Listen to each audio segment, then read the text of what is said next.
إنهم عليها قعود وهم على ما يفعلون بالمؤمنين شهود وما نقموا منهم إلا أن يؤمنوا بالله العزيز الحميد الذي له ملك السماوات والأرض والله على كل شيء شهيد إن الذين فتنوا المؤمنين والمؤمنات ثم لم يتوبوا فلهم عذاب جهنم ولهم عذاب الحريق إن الذين آمنوا وعملوا الصالحات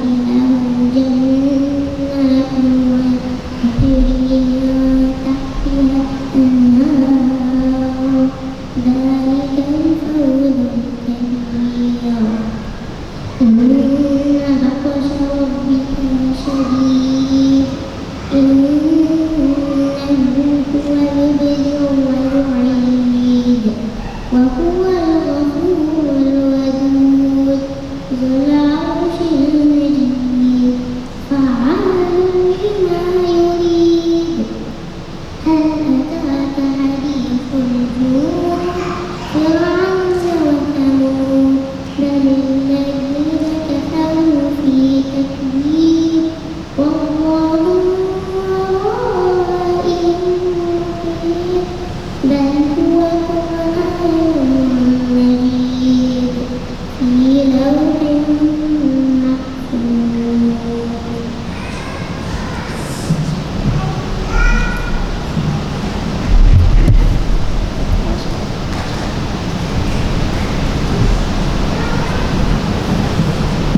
MashaAllah, may Allah bless him, and may Allah subhanahu wa ta'ala guide him to memorize Al-Quran, and may Allah subhanahu wa ta'ala help him to perform Al-Quran, and all of us, Allahumma. Now, as a reminder, we will listen to Dr. Nizar. He is one of the du'a'im in our masjid, mashallah, and he is giving da'wah since years, mashallah. He is a member of Nur Islam Islamic Society, has been with the community for many years, and he has engineering and business degrees. He works as a business operation leader. He has ijaza and gives khutbah and lectures in halaqa in different masjid. He has halaqa here in the masjid every Sunday in Maghrib and Isha 4 years. I think and the word or the reminder will be about the miracles of the Quran.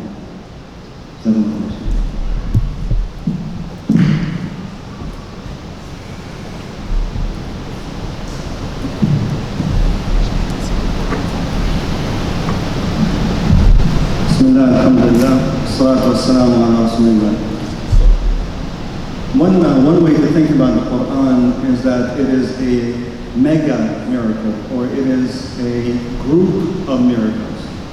And as we all know, there's scientific, astronomical, geological miracles, there's medical, biological, historical, predictive, linguistic miracles, legislative miracles, and so on. With the few minutes that I have, I want to touch on the preservation of the Quran, the miracle of the preservation of the Quran. Now, one might ask, what is the big deal of the preservation of the Quran, and how is it even a miracle? So I'm going to touch on 5 points very briefly, inshallah, to answer this question. Number one, if you look at the messengers prior to Messenger Muhammad sallallahu alaihi wasallam, such as Messenger Nuh alayhi salam, and Ibrahim, and Salih, and Hud, and Shu'aib, and these are all messengers that were sent to their people. They had revelations or scriptures or books from Allah subhanahu wa ta'ala. But what happened to these scriptures or revelations? They were all lost. We don't have them today. I.e., they were not preserved. If you look at the Torah and the Bible, do we have them today? Are they here today? We have them, right? But they are highly distorted. They're highly corrupted, i.e., they were not preserved. But Allah subhanahu wa ta'ala did not promise to preserve all of these scriptures and revelations and books, right? However, He did promise to preserve the Quran. Allah subhanahu wa ta'ala says, إِنَّا نَحْنُ نَزَّلْنَا الذِّكْرَ وَإِنَّا لَهُ لَحَافِظُونَ. Certainly, it is us who sent down the remembrance. And certainly, we shall indeed preserve it. And indeed, Quran has been preserved and will continue to be preserved until the end of times. Point number 2, when people think about the preservation of the Quran, they usually think about the preservation of the words. And that is correct. But words are not the only aspect that has been preserved. There is the meanings of the words. There is the relevance of the verses. There is the timelessness of the verses and of the revelation. And there is the factual integrity of the information that is contained in the verses that has been preserved. Allah subhanahu wa ta'ala says, وَإِنَّهُ لَكِتَابٌ عَزِيزٌ لَا يَأْتِيهِ الْبَاطِلُ مِنْ بَيْنِ يَدَيْهِ وَلَا مِنْ خَلْفِهِ تَنزِيلٌ مِنْ حَكِيمٍ حَمِيدٍ. And it is indeed a mighty book. It cannot be falsified from any direction. And it is certainly a revelation from the all-wise, the all-praiseworthy. Point number 3, what is the storage or recording mechanism of the Quran? If you look at any important document, if you look at even the Bible or the Torah, what is the recording or storage mechanism of them? It is either the traditional way, the pen and paper, right, or the equivalent, or electronically. They're digitally or electronically stored, right? But that is not the main means of the preservation of the Quran. One of the main means of the preservation of the Quran is oral or mass transmission. And I'll use an example that an Imam used a few years ago, and I really love this example. And it kind of drives the point home. If you take all of the Bibles that exist today, whether they are physical copies or electronic copies, and you destroy them and delete them, will the Bible survive?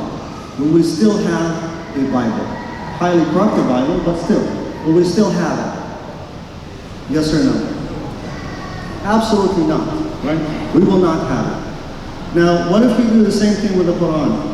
You destroy all of the physical copies of the Masahif and electronically everywhere. Will the Quran be lost? Will the Quran be lost? Absolutely not. Absolutely not.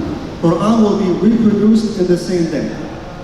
Why is that? Because Quran has a different storage or recording mechanism. Quran is stored biologically. It is stored neurologically. It is stored in the chest of the Huffaz. You know, the people who committed the Quran in its entirety to memory. The Quran has an army of people who act as a means of its preservation. An army that is millions strong. An army without borders. This army is all over the world. Indonesia alone has more than 10,000 madrasas, 10,000 centers for teaching the Quran. So we have tens of thousands or hundreds of thousands of centers for teaching the Quran around the world, Muslim and non-Muslim.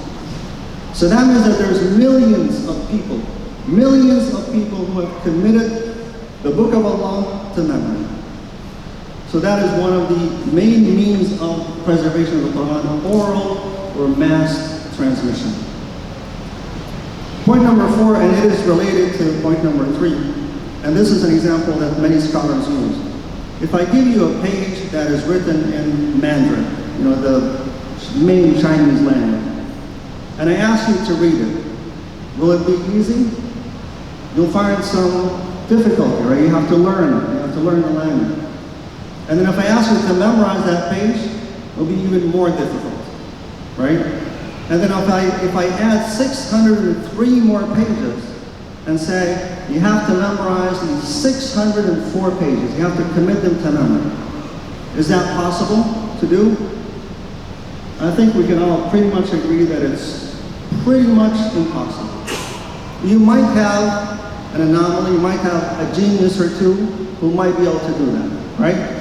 But it's just that, it's an anomaly. But when it comes to the Quran, it's not an anomaly. You have millions of people, many of which Arabic is not their native language. They have committed the Quran in its entirety to memory. It's an amazing thing. And you know, we see it and we kind of get numb to it because we see it every day. But if you step back and you look at it, it's really amazing. You know, how can someone from Russia or Azerbaijan or someone who grew up in America who knows no Arabic recite Quran and make native Arabic speakers think that this person might be a native Arabic speaker? There's nothing like it on earth. It is amazing. Allah subhanahu wa ta'ala says, وَلَقَدْ يَسَّرْنَا الْقُرْآنَ لِلذِّكْرِ فَهَلْ مِن مُدَّكِرٍ. And we have certainly made Quran easy for remembrance. So is there anyone who will remember? Or is there anyone who will engage in remembrance? Point number 5, and the last point, I think we can all pretty much agree that Muslims have different opinions on pretty much everything, right? But when it comes to the Quran, it's different. We stop at the Quran. If you look at the Jews, there's different divisions and groups of Jews. And every division or group has their own version of the Torah. The Christians, same thing. Different divisions and groups. Every division or group has its own version of the Bible. Are there different divisions and groups in Islam? Definitely, right? There's dozens of groups and divisions. But does every group or division have their own version of the Quran? Absolutely not. They all have one version, only one version of the Quran.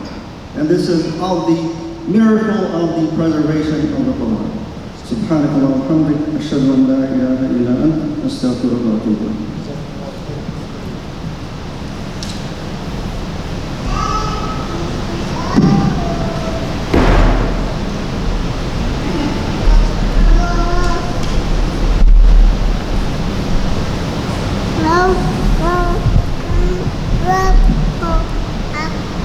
Jazakallah khairan. Thank you so much. May Allah bless you, Doctor.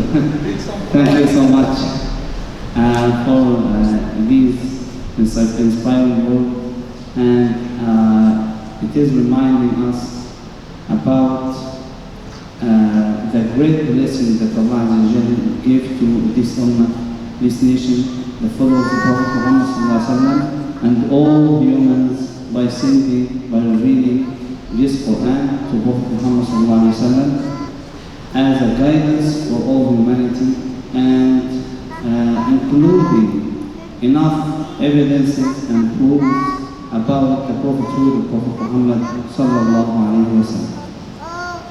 Now we will listen to recitation from student Yusuf from Al-Khair Community Center. He will recite Surah Al-Shams. Barakallahu. Al-Shams wa okay, no problem.